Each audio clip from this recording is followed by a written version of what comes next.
All right, let's take a look at the keyword sports towel. Do you see the green T with the number 2 next to it?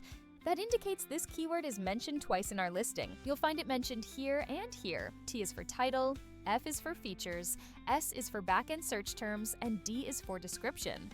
When you see green, it means the keyword is an exact match in the highlighted section. Now, if it's yellow, that's a broad match, which means the words are present, but in a different order. Like in the features, it might appear as towel used in sports. Any text you see in white shows the parts of the keywords that aren't present anywhere in the listing. There's a handy eye icon you can click on to hide all the used keywords.